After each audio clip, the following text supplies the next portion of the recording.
Yo guys, it's Kyle coming at you from Bane's Film Reviews. I just watched Chiquita, directed and written by Gajulapuli Trivikram, and I apologize if I butchered that name, I truly do.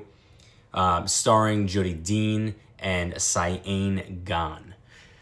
This is a relatively short film, clocking in at just about 47 minutes. That does not qualify as a short film. It is technically a feature-length film, but it is on the short side in terms of feature-length films. This follows Jodie Dean's character as he is dealing with a divorce and his religion, and he's sort of come to terms with those things, but he's now hosting his daughter, his granddaughter, and their conservative, and the daughter's conservative husband.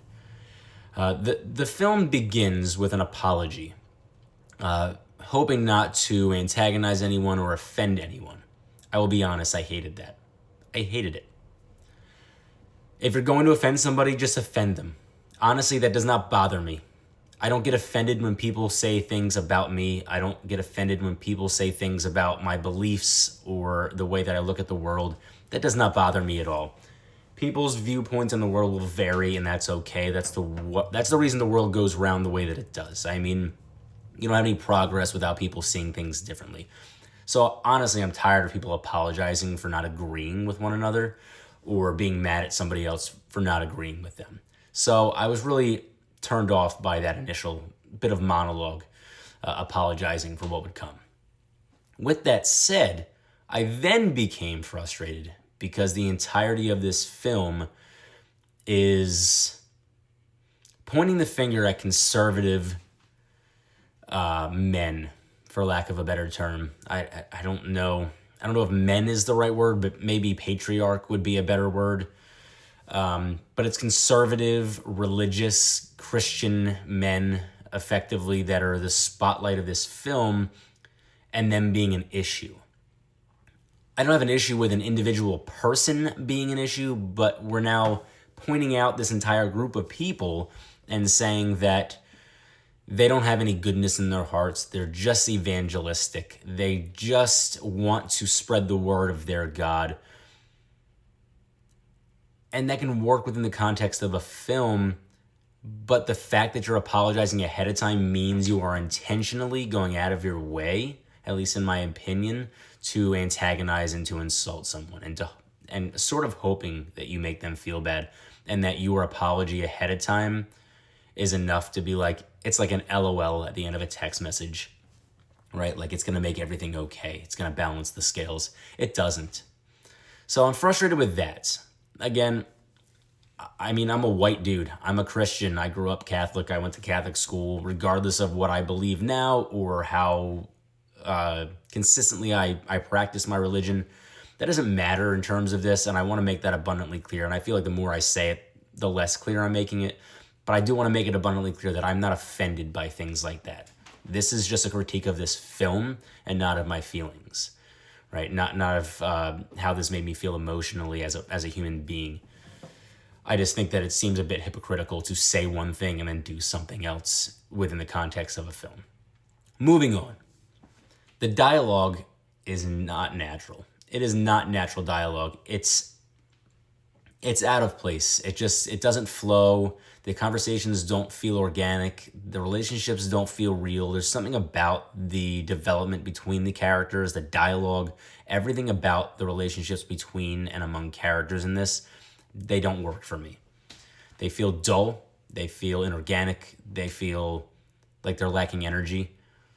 So there's a lot missing in terms of that. That's my bad. That seemed like a lot of bad. But there's a lot of good in this as well.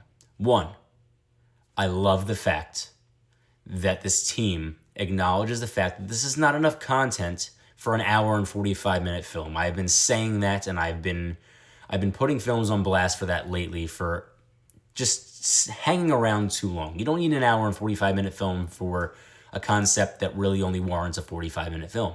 I love the fact that Chiquita just goes for it and goes, I don't care about the length, I just want to make this film. And we realize that it should be only about 45 minutes long. I love that.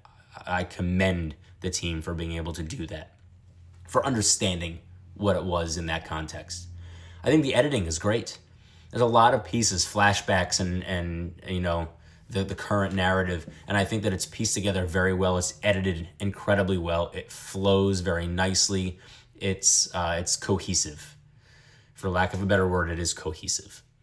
And I also think that this film is aesthetically very nice to look at. The location, the set design, all of the places in which this film takes place, they're gorgeous. They're simple, they're accessible, but they're very nice to look at. And they are an accurate representation of, I think, both isolation, but also camaraderie, which is something that I think that this film is attempting to convey. So kudos to this film for all of the good things that it does. I said my piece on the negatives. I won't harp on them anymore. But I think the positives are great. I really, really appreciated aspects of this film, and I love when a film knows what it is and sticks with it. So with that said, I give Chiquita a 6.5 out of 10. It is a good film. It's not a bad film by any means. It is available for free on Amazon Prime. If you have 47 minutes, check it out. It is worth your time, absolutely, depending on who you are, where you come from, and your opinion of the opening 15 seconds. This film may antagonize you. You may love that aspect of this film. But I promise you, as a cinephile, there are things that you will absolutely appreciate about it. So, until next time, peace.